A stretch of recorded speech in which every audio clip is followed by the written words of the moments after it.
wabarakatuh. Pak. Kami kami dari kelompok saya sendiri Muhammad Zainal Abidin dengan NIM 007, Hasan Takwim dengan NIM 003, Rifki Rabbani Amin dengan NIM 013, dan Ilham Abiasa dengan 009. Ya, baik, di sini saya akan tentang bisnis plan usaha jasa laser cutting. Oke, lanjut. Ini saya akan menjelaskan tentang pendahuluan tentang laser cutting. Lihat industri pariwisata di Indonesia meningkat pesat setiap tahun, tanpa terkecuali bisnis souvenir dan handicraft, yang tentunya bergantung pada perkembangan industri pariwisata. Melonjaknya permintaan souvenir dan handicraft mendorong para pelaku bisnis mencari cara agar dapat menawarkan souvenir handicraft yang unik namun dapat diproduksi dalam waktu yang singkat. Salah satu jenis souvenir handicraft yang paling banyak diincar wisatawan ialah yang menampilkan variasi ukiran dengan tingkat presisi yang tinggi. Untuk mesin laser ini banyak digunakan dalam berbagai jenis industri, baik dalam industri manufaktur maupun industri kerajinan, industri kreatif. Untuk pemanfaatannya, mesin laser pada industri manufaktur lebih ditujukan untuk pemotongan plat besi dan pembuatan kontur. Sedangkan pada industri kerajinan dan industri kreatif, mesin laser diaplikasikan untuk membuat produk kerajinan, seperti membuat lukisan dari granit, bahkan yang berbahan dasar kulit hewan. Pembuatan gantungan kunci, aksesoris, mengrafir produk dari pemaparan tersebut.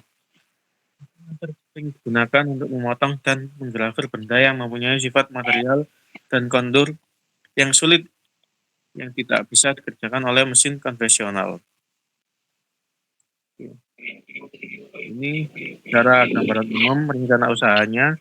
Untuk keunggulan penggunaan mesin laser adalah proses produksi dengan berjalan dengan cepat.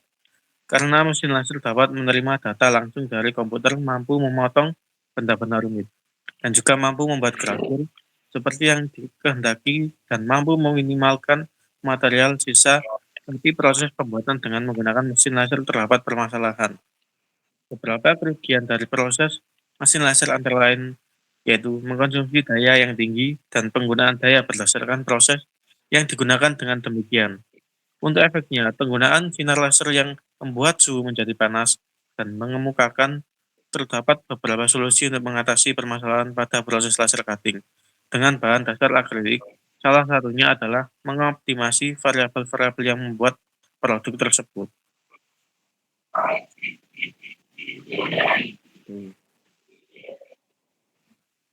Hingga saat ini, belum banyak pelaku bisnis souvenir dan handicraft yang mampu menawarkan presisi ukiran yang sangat tinggi dengan waktu produksi yang singkat.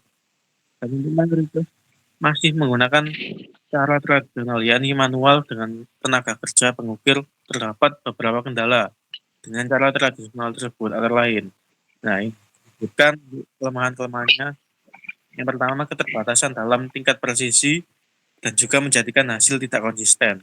Yang kedua, mempunyai keterbatasan waktu kerja dan waktu menyelesaikan yang sangat panjang. Membuat masalah klasik SDM seperti absenteis, dan yang keempat, memerlukan tenaga kerja yang cukup banyak.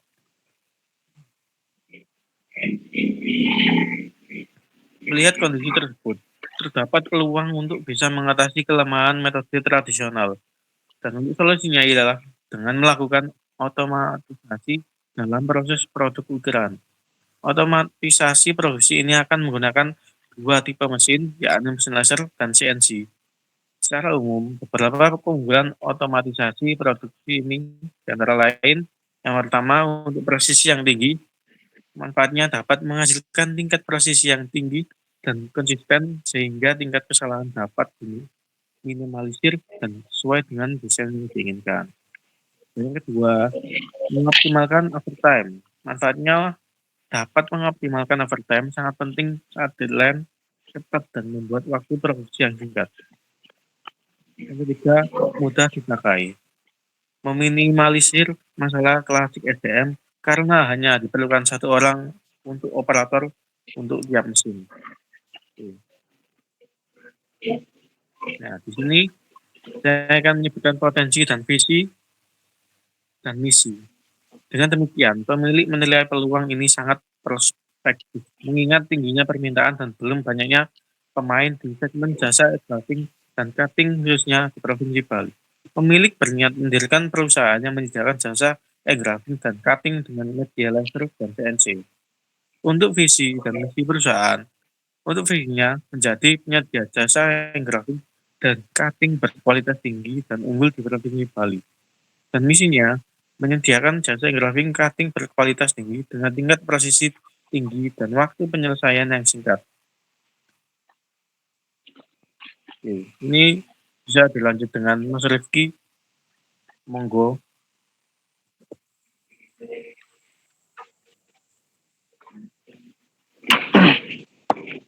Ini selanjutnya akan saya jelaskan tentang metode pelaksanaan. Metode pelaksanaan memiliki banyak contohnya, yaitu pertama, kegiatan usaha.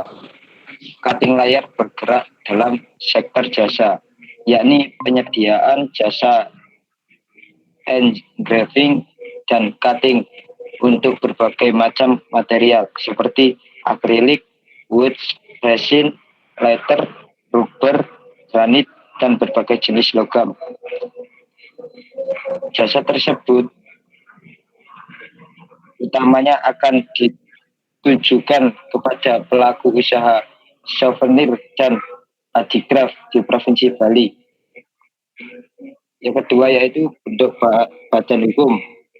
Cutting laser berbentuk perusahaan perseorangan yang dimiliki oleh satu orang pemilik memandang belum perlunya perusahaan untuk berbadan hukum seperti CV atau PT, mengingat jumlah pemilik yang hanya satu orang, belum besarnya lingkup bisnis yang akan digeluti oleh pengusaha serta menghindari kerumitan administrasi dalam perguruan sebagai syarat perizinan. Next. Segmenting, targeting, positioning. Yang pertama yaitu segmenting.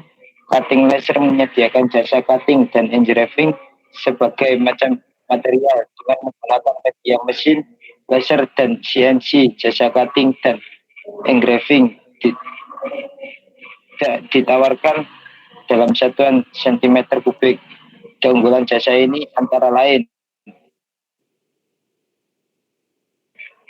dapat menghasilkan tingkatan posisi yang tinggi dan konsisten sehingga tingkat keselamatan dapat diminimalisir dan sesuai dengan desain yang diinginkan. Kedua, waktu produksi yang singkat. Next. Yang ketiga, targeting. Cutting laser juga menargetkan pelaku usaha souvenir dan handicraft yang masih mengandalkan tenaga pengukir tradisional atau belum mengotomatisasi proses produksinya. Hal ini sesuai dengan keunggulan yang ditawarkan perusahaan, yakni tingkat presisi tinggi, konsisten, dan waktu penyelesaian yang relatif singkat. Positioning. Laser cutting juga memposisikan diri sebagai penyedia jasa cutting dan engraving dengan media mesin laser dan CNC yang mengutamakan tingkat posisi tinggi, konsisten, dan waktu penyelesaian yang relatif singkat.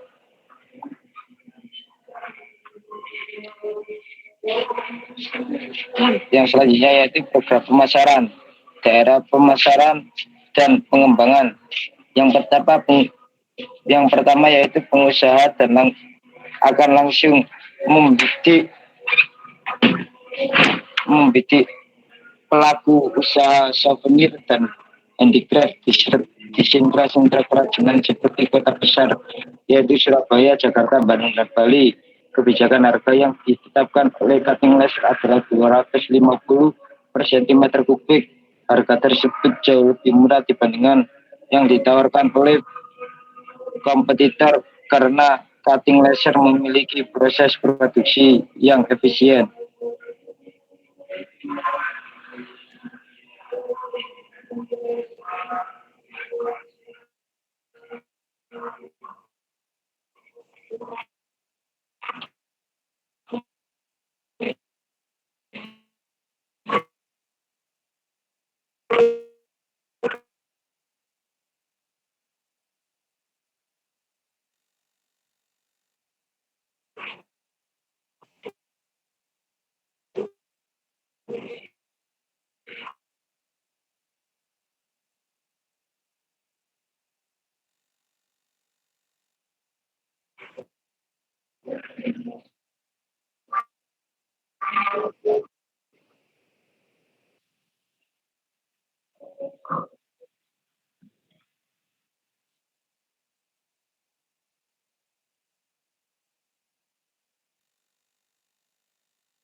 Workshop dan jasa desain order.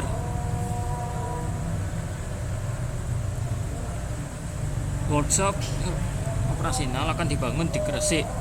Pemilik telah memiliki tanah seluas 200 kubik yang berada dekat dengan jalan raya untuk mempermudah akses transportasi dari lahan seluas 200 meter kubik tersebut.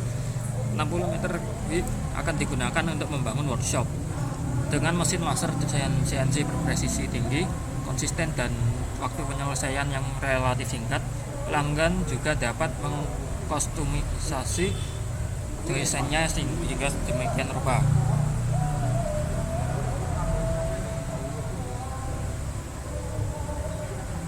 Berikut beberapa contoh hasil dari cutting dan engraving mesin laser dan CNC.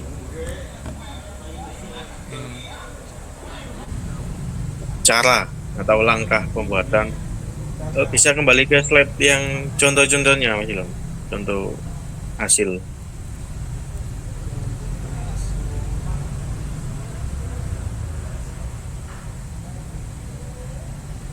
Ya, ini gambarnya. Baik, sebelumnya saya akan memberikan sebuah langkah pembuatan bagi yang teman-teman ingin mengembangkan jasa laser cutting ini. Jadi langkah-langkahnya melibatkan tentang persiapan desain. Desainnya itu gambar ini Anda pertemukan menggunakan perangkat lunak atau Adobe Illustrator atau CorelDRAW. Yang kedua, untuk pemilihan material yang sesuai. Pastikan material Anda pilih sesuai dengan jenis laser yang Anda miliki. Contohnya kayu, kertas, logam, dan lain-lain. Untuk pengaturan laser, sesuaikan pengaturan laser seperti kecepatan, intensitas, dan fokus sesuai dengan jenis material yang Anda potong. Yang keempat, siapkan mesin laser. Pastikan mesin laser itu dengan kondisi baik dan diatur dengan fokus laser. Pasang material yang akan dipotong di area terjangkau. Yang kelima, uji potongan pertama. Sebelumnya mulai potongan, benarnya uji potongan pertama adalah bahan sampel. Ini membantu memastikan bahwa pengaturan laser dan fokusnya tepat. Keenam, melakukan proses pemotongan. Aktifkan mesin laser dan mulai pemotongan. Yang ketujuh, awali proses. Dan yang ke-8, finishing. Setelah pemotongan selesai, periksa hasilnya. Beberapa material mungkin memerlukan langkah finishing tambahan, seperti membersihkan pipi potongan atau menghilangkan asap. Ini biasanya rawan di finishing. Yang 9, simpan desain pengaturan. Simpan file desain dan catat pengaturan laser yang berhasil untuk referensi untuk masa depannya yang dibuat lagi. Oke, dan jangan lupa untuk keselamatan. Nah, ini contoh jadinya adalah seperti model prototype. Juga generasi custom, puzzle dan mainan, kemasan produk. Yang kelima, papan nama atau logo, aksesoris fashion, papan sirkuit elektronik, model arsitektur atau puzzle 3D, model arsitektur, dan peralatan lain dan komponen custom. Oke, sekinya Site analysis. Apabila lokasi workshop berada jauh dari sentra kerajinan tangan, maka produk souvenir akan dikirim secara online, seperti di kota-kota besar seperti Surabaya, Jakarta, Bandung, dan Bali. Hal ini tentu akan mempermudah perusahaan untuk menjangkau calon pelanggan yang mayoritas berasal dari daerah sentra kerajinan. Pengoperasian mesin dan desain. Pada tahap ini, desain akan dibuat menurut pesanan pelanggan atau para pelanggan bisa membawa desain mereka sendiri untuk dijadikan input ke mesin laser dan CNC. Keputusan terkait jenis mesin mana yang akan dipakai akan ditentukan oleh operator dengan pertimbangan bahan dasar yang dipakai serta desain yang diinginkan pelanggan. Mesin laser dengan bidang kerja 800 mm x 500 mm hanya dapat digunakan untuk material non-logam dan lebih efisien untuk engraving dengan tingkat kedalaman yang rendah. Mesin CNC dengan bidang kerja 1300 mm kali 2500 mm dan 230 mm dapat digunakan untuk seluruh jenis material dan lebih efisien untuk cutting dan engraving dengan tingkat kedalaman yang tinggi. Mesin laser dan CNC akan bekerja sesuai dengan desain yang telah diinput sebelumnya dan waktu pengerjaan bergantung pada tingkat kompleksitas desain. Berikut spesifikasi mesin laser dan CNC yang digunakan perusahaan. Mesin cutting dan CNC.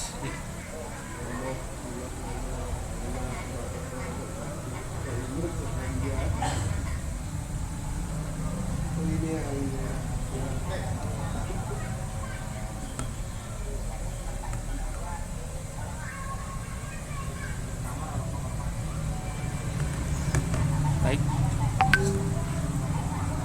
Kapasitas mesin dalam menghasilkan produk. Berikut adalah tabel dari kapasitas dari mesin. Mana kapasitas mesin laser menghasilkan 500 cm3 per jam dan kapasitas mesin CNC juga menghasilkan 500 cm3 per jam dan jam kerja 10 jam per hari. Lalu hari kerja adalah 260 hari per tahun dan kapasitas mesin laser 1.300.000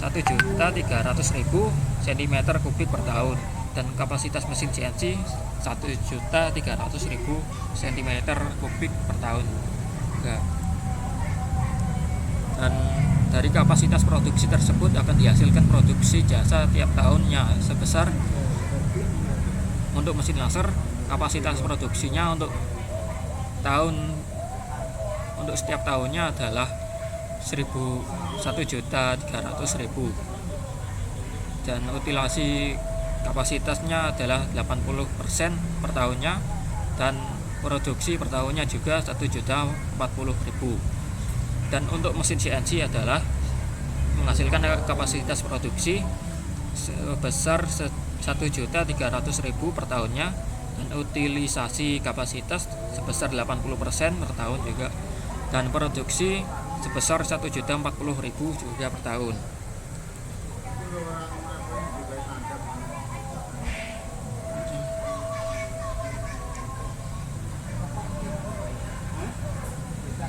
Rencana kebutuhan bahan tidak langsung atau overhead.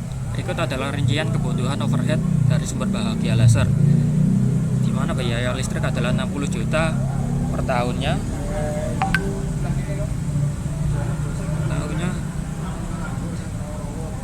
dan biaya air 6 juta per tahun, biaya administrasi 5 juta per tahun, dan biaya maintenance sebesar 25 juta per tahun, dan biaya bahan bakar 5 juta per tahun, biaya transportasi 5 juta per tahun, dan biaya komunikasi sebesar 3.600.000 per tahunnya. Baik, bisa dilanjut. Dan saya lanjutkan.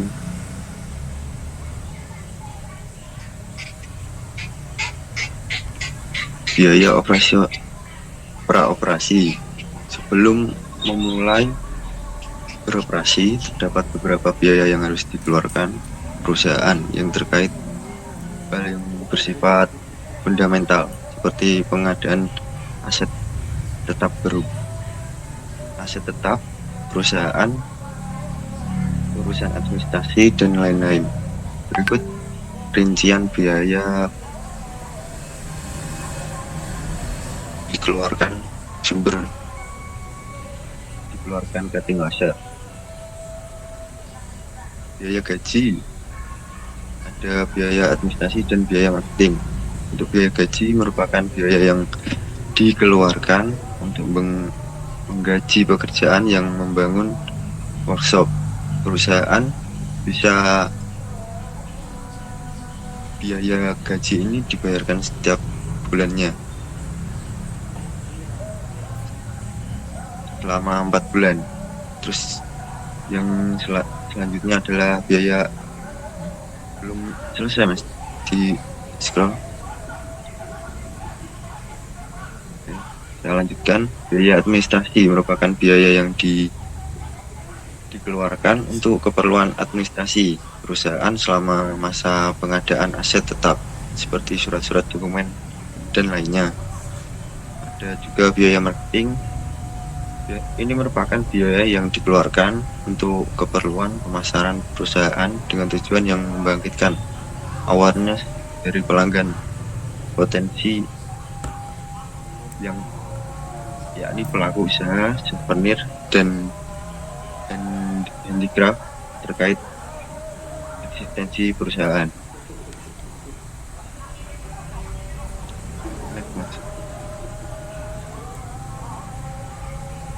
Untuk uraiannya ada bulan pertama, bulan kedua, dan bulan ketiga serta bulan keempat. Untuk biaya gaji besar 12 juta di bulan pertama dan bulan kedua 3 juta, begitu seterusnya sampai bulan keempat. Lalu biaya administrasi mulai dari 800 di bulan pertama, 200 di bulan kedua, dan sampai 4 bulan seterusnya 200.000. Untuk biaya marketing 1 juta di bulan pertama, di bulan kedua dan ketiga tidak ada biaya. Lalu di biaya bulan ketiga ada biaya sebesar 1 juta dan bulan keempat kosong. Marketing total bisa ditotal untuk bulan yang pertama yaitu 13.800.000, bulan kedua 3.200.000, bulan ketiga juga 2.300.000, bulan keempat 2.400.200, dan selanjutnya 3.200.000.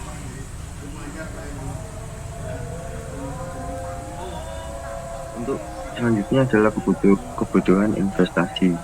Uraian dari bangunan workshop, mesin laser, mesin CNC, dan komputer.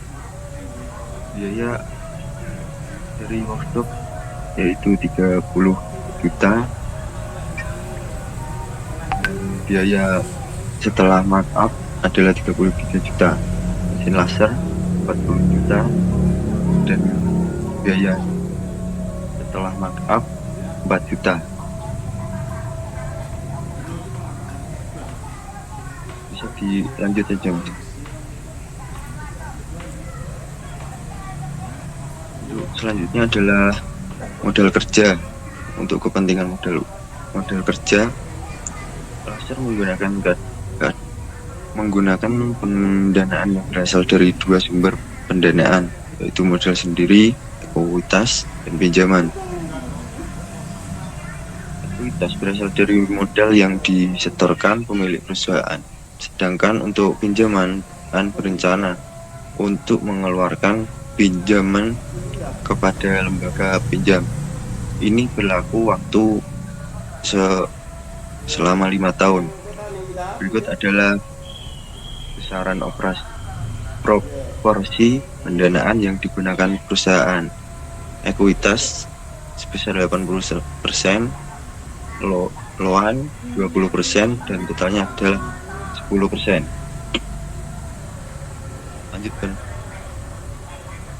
Selanjutnya biaya modal. Cost of capital merupakan biaya yang harus dikeluarkan oleh suatu perusahaan untuk mendapatkan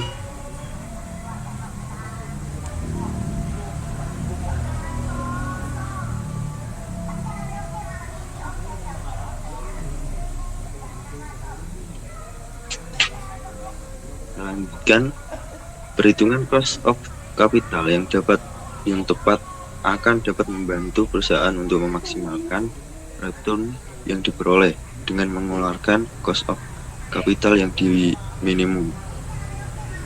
Di sisi lain, weighted average cost of capital atau WACC adalah rata-rata tertimbang dari cost of capital.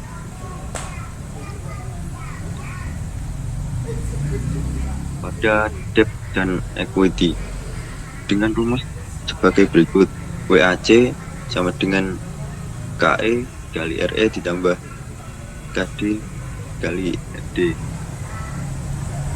di mana KE merupakan singkatan dari banyaknya jumlah equity dan RE untuk biaya yang harus dikembalikan pada pemegang saham. Untuk KD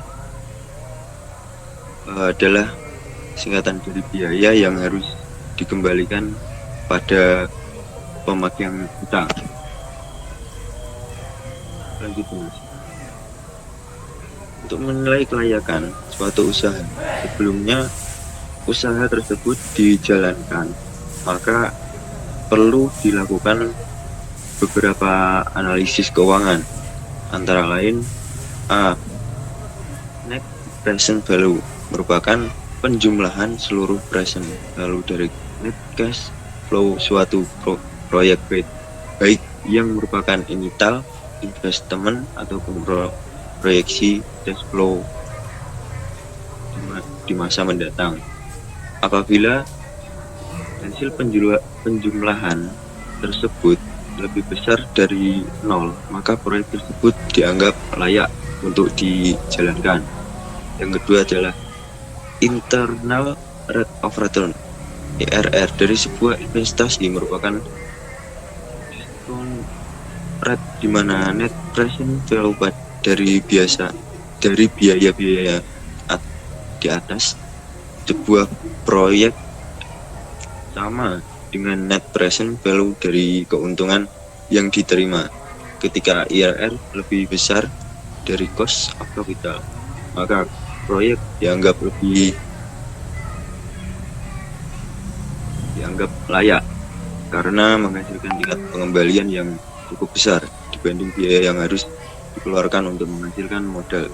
Sebaliknya, apabila IRR lebih kecil dari cost of capital, maka proyek dianggap tidak layak.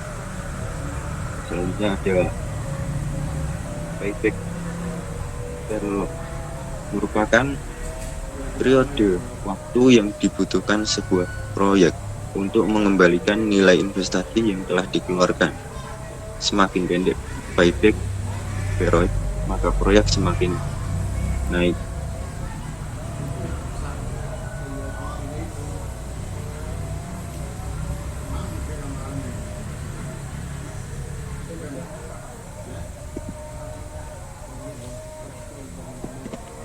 Lalu yang selanjutnya ada profitability index, merupakan perbandingan present value dari cash flow pada masa yang akan datang dengan nilai investasi saat ini. Semakin tinggi probability index suatu proyek, maka semakin naik dan juga semakin baik proyek tersebut.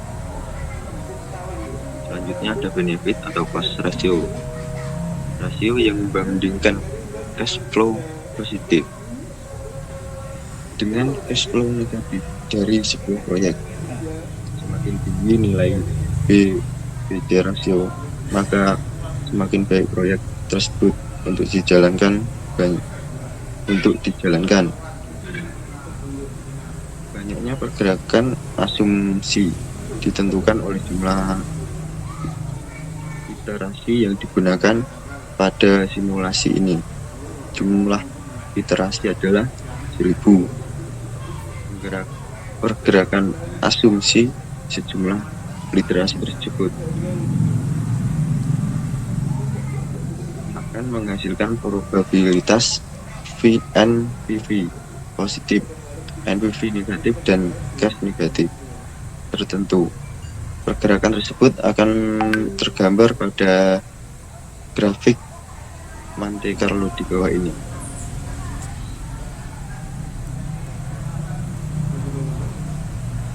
Berdasarkan simulasi Monte Carlo di atas, dapat diketahui bahwa peluang proyek cutting laser untuk menghasilkan NPV positif mencapai 99,8%, dengan peluang untuk mengalami just shortage sebesar 0%.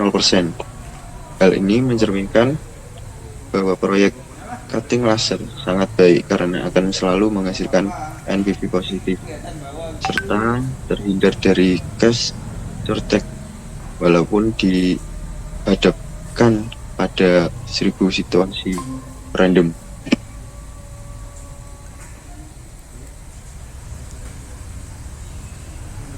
Oke, itu mungkin saya tambah sedikit. Mohon maaf bila ada kesalahan kata, dan kami tutup. Terima kasih. Wassalamualaikum warahmatullahi wabarakatuh.